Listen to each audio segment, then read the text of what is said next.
A lot of people don't talk about workflow strategies, but I really believe it's the foundation to finish a lot of tracks, right? So, my question, do you follow some kind of framework system, a workflow to generate new ideas, to come up with new ideas to jam around? If not, this video is for you. I want to share some tips that I recently implemented into my workflow, which in the end makes the arrangement process way easier, in my opinion. So let's jump in. Hey friends, Silvano here from ruffinstudio.com, where I share my process of and learnings, aha moments on my daily production sessions, and also from client work specified to Rominimal microhouse genre. So in this video, I wanted to share a framework strategy system that can generate new ideas that I recently learned from an online course that I'm taking right now, to generate new ideas, and I wanted to share it with you. And I adapted those strategy to my own needs, and I also suggest that you do that. Just use this as a little guideline, maybe. Every workflow is different, but for me, this really helped me to streamline the process a little bit better and come up with better ideas. So let's start with the first step by generating a new idea and starting a new track.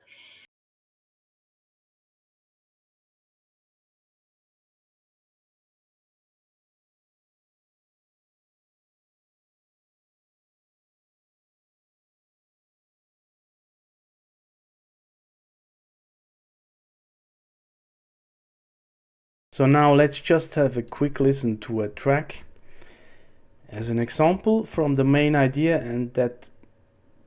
and how it got evolved. And I was actually surprised how simple it was. And this track works on the dance floor because I played it several times. People were dancing. It's an older track from Mountain People. This is my opinion, right? So I would say this is the main idea, and then it evolved from there. Main idea was the groove and the bass line. So the bass line was the main thing that was there, and then they evolved it with another instrument layer.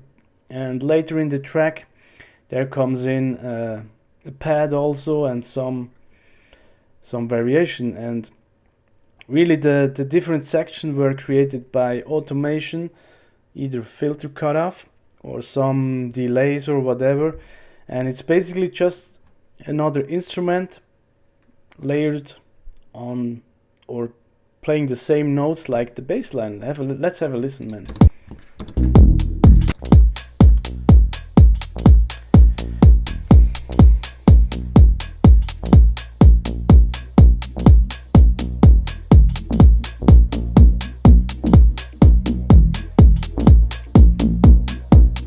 You can hear the bass line, right? This one. I hear the layer.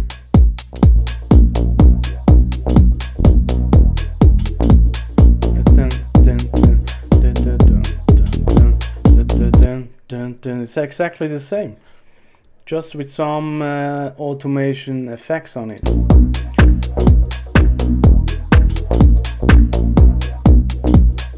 Clap coming in for some satisfaction feeling.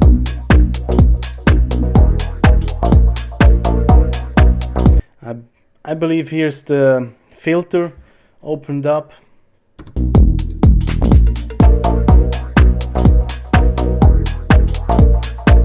Some delay maybe. Closed again. Create some variation.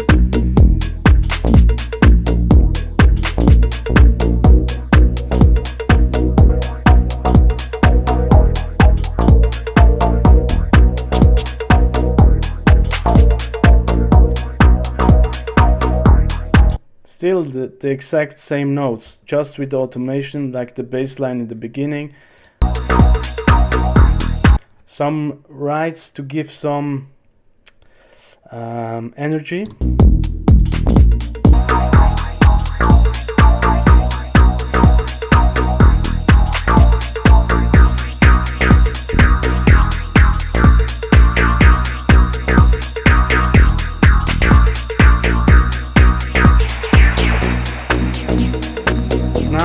Now here comes the padding C section. I go to the different sections in the bonus material in the bonus at the very end of the video.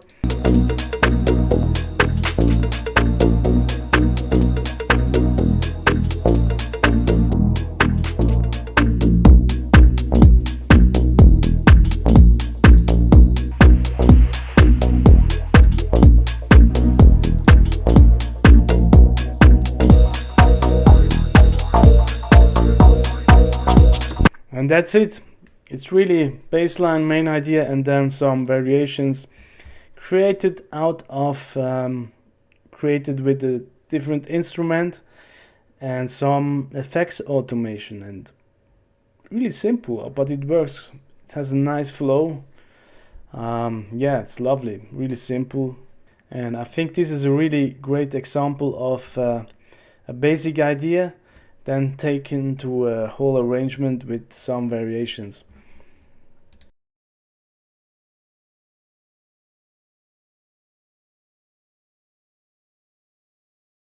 So yeah, the first step is really just jamming around and hit record and record everything. For me, what I like to do is using the MDD snake. You can see that in another video. And then I use the primer to generate a bass line, and I came up with this one.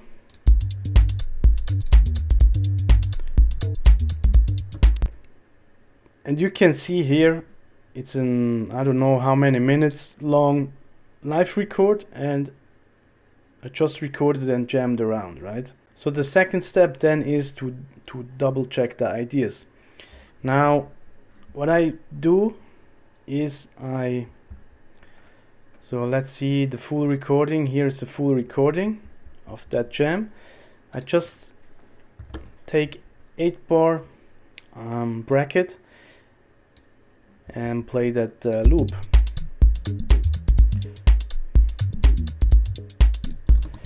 And if I found something that I like, maybe just as an example, I like maybe this one, copy it to a new clip. Then I move on.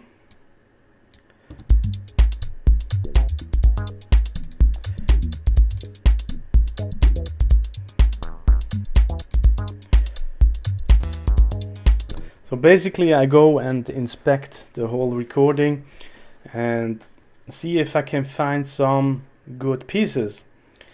And then, this is important, as soon as I have a few clips here that I really like, or I guess I like it, I take a break. Some people say it works 30 minutes breaks for them.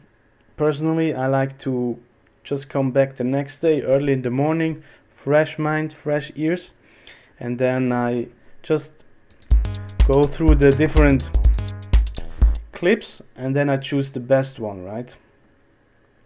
The one that I like, and then I evolve from there, right? So what I also learned from Il Gates, he's a dubstep producer, he has a killer workflow, and what he said or recommended was to, during the break, go on a low information diet. So it's not scrolling through Instagram, Facebook or whatever, watching YouTube videos. So if it's a 30-minute break, go for an exercise, maybe for a walk or whatever. Play with the kids if you have, with the dog, with the cat, I don't know, man. And then coming back with a fresh view and then choose the best 8-bar loop. So in my case, this was the, yeah, as I said, it's really messy here. This one.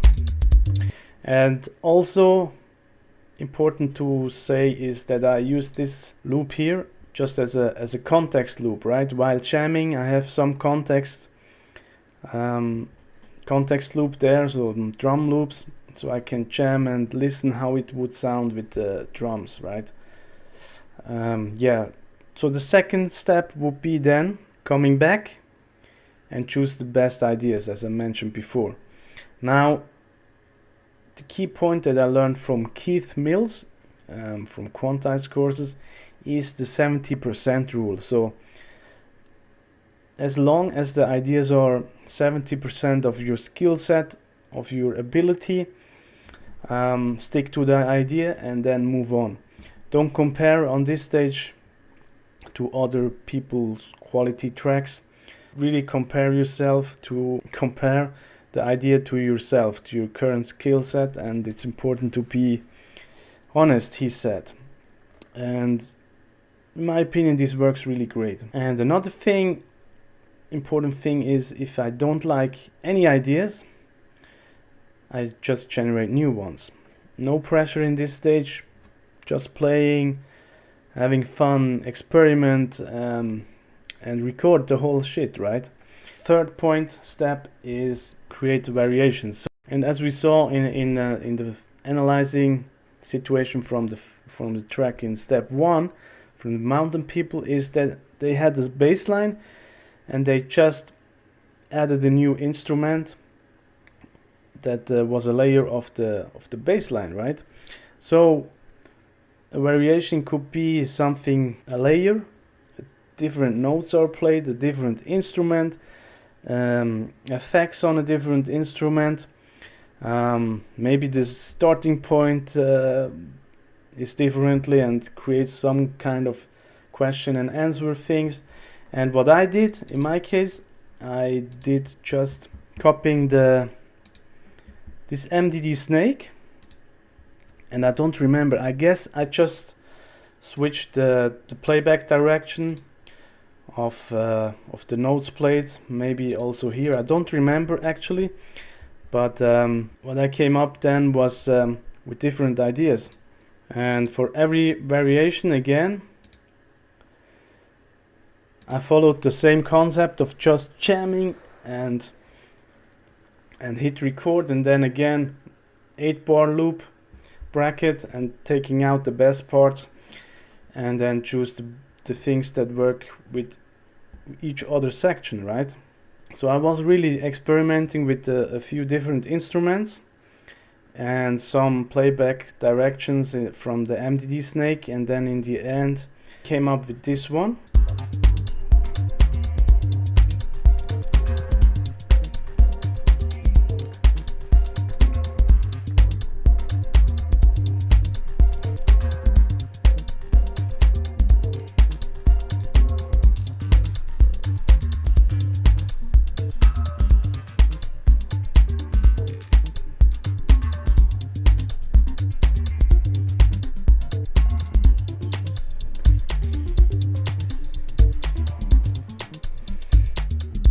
But honestly, it's all, the foundation was really that bass and the MDD snake, and from that I copied to different instruments and was jamming around again with different playback direction, maybe changed up some notes, but not the pitch actually, just the instruments, and added some effects on it.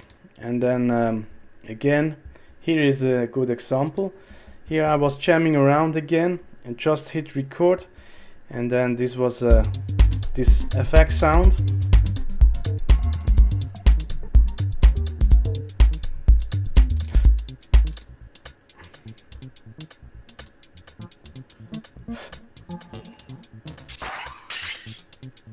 That I came up with. Just random shit, I don't know, man, but I really like it somehow.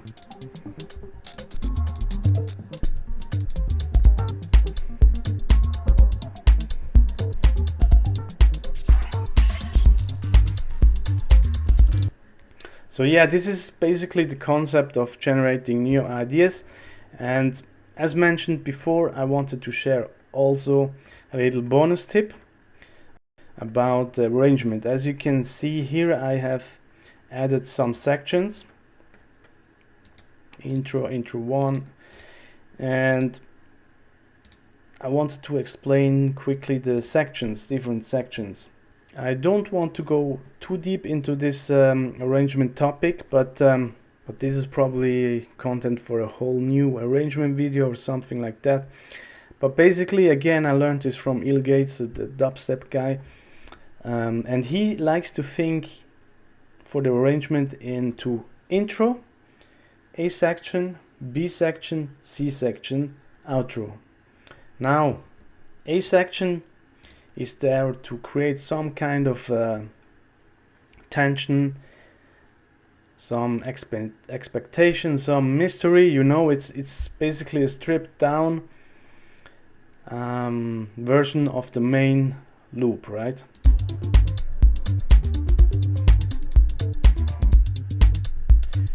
This is really stripped down just with the main idea, the bass line. And then we have I created different A sections, right? A1, A1, A2. B section is there. It's some kind of it's satisfying the expectation from the section A, right?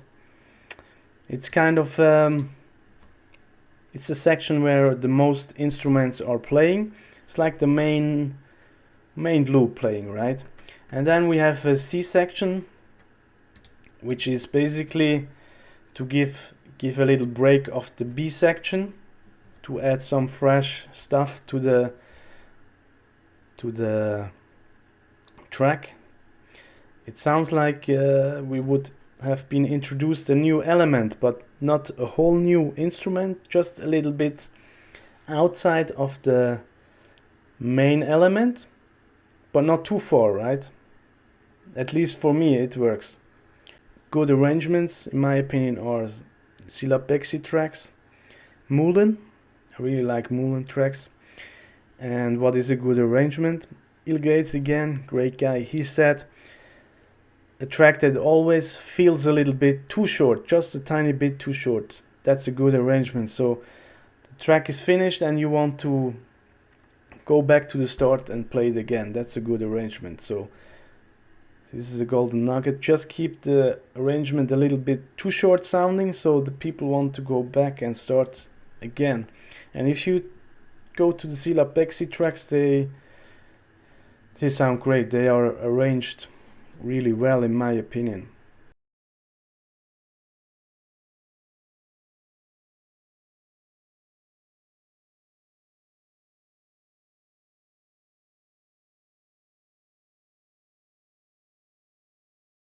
So I just quickly wanted to explain the different section that I created here, section A, B and C that I was talking about.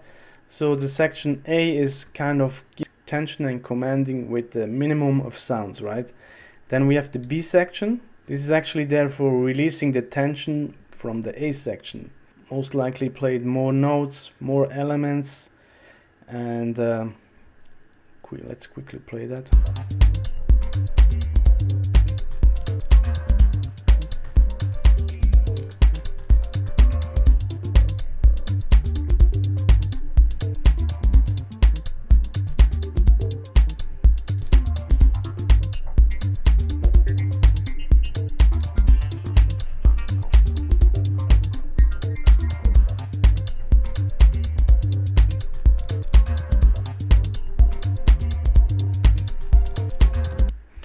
And then we have the C section, which is basically there to create a break from the B section. It's really complicated. It sounds complicated, but once you analyze 5 to 10 of your favorite tracks, you really get the idea how this works. But basically what I did here was just playing different clips. And as soon as I found that they work really well together, I quickly hit Command Shift I to create a new scene, right? And now I created those scenes here in Ableton, and now I can play around with the different sections and see if it works in the arrangement. Another note for the C section is a break, a silence, maybe just some surprising element, right? So let's have a listen to those different scenes that I created with the idea of the ABC section in the back of my mind. So let's have a listen. Intro. It's It's really basic with the main idea that I created with the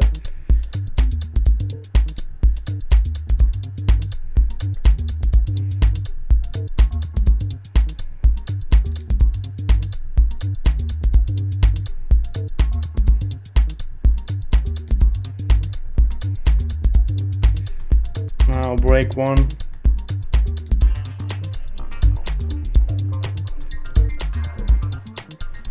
Could also be a C section, right? C1 maybe, because new element introduced. Then we give some command, some tension with section A.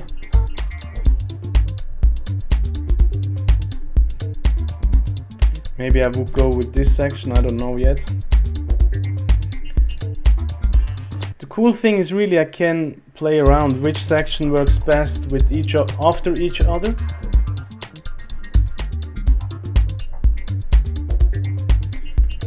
Let's say maybe section B, I don't know.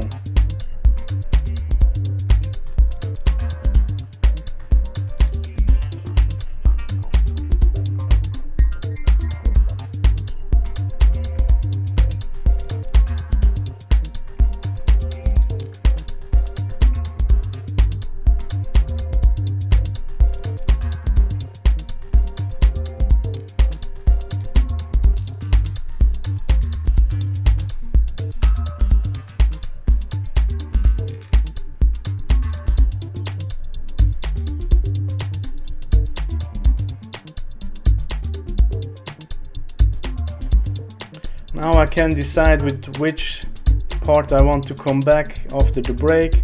Maybe let's test the B section, I don't know. I'm not sure. I think maybe A section works with less elements in it. Yes, I like that. So yeah, and then you really can experiment with the different sections, but again, this is I don't want to go too deep. Just stick to the ideas generating session. Let's sum this up. Number 1, jamming around, record, and then cut the pieces, right? PRC concept, the silly made up concept by myself. PRC, no pressure, really just experiment. Be curious, no pressure. If one session isn't enough, do another one. Then the second thing, come back after a break and then choose between the clips that you duplicated and choose the best idea. If there's no good idea, generate a new one in the next production session. Number 3, after you generated or have chosen the best ideas that you like the most, generate some variations out of it, right? This can be a layer, a different instrument, a question and answer thing, right?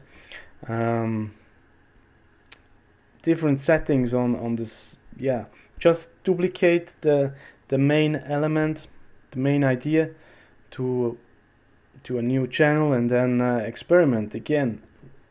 PRC concept again, play, record and cut. Same concept again, maybe take a break. For me it works.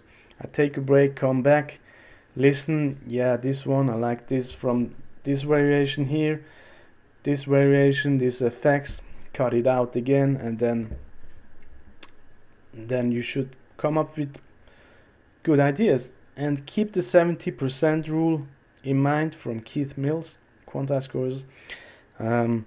If the idea is good enough to your current skill set, your current ability of 70%, just go with this idea. And then as a little bonus, create different scenes in Ableton to test the different clips, right? Just jam around here, play this clip with the other one. If you like that, quickly hit the Command Shift I to create a new scene. Then jam around, just having fun. And then in the end you can test how each section can work after each other, and then it should be easy to come up with the arrangement, with the rough arrangement, in my opinion. And the benefit of this scene is also that you quickly see if you need more elements, maybe some more variations, aka a new C section, right? But I guess for this track it actually could work. I haven't arranged it right now, but I really will do it after this video's going out. Now what I'll recommend you to do is just choose 2 or 3 of your most favorite tracks and analyze them. Analyze them, what could be the main idea and how they evolved that idea with different sections, right? And you will discover that you learn a whole shit of things. And again, Mullen is great. Silapexi, I love Silapexi's arrangements. They sound great, really engaging and kind of complex sounding, but if you really analyze it, it's not that complex in the end. And it actually is often more easier than you think at the first place. So yeah, I hope this helps. Again, I still have the Rominimal soft but snappy drum rack ready for you to download for free. Just go under the link in the description. I hope this helps. Just take out the bits and pieces that you like, that inspired you, and adapt it to your very own needs. I hope this helps. I hope this inspired a little bit. Thanks for watching. Thanks for your time. See you next time. Cheers.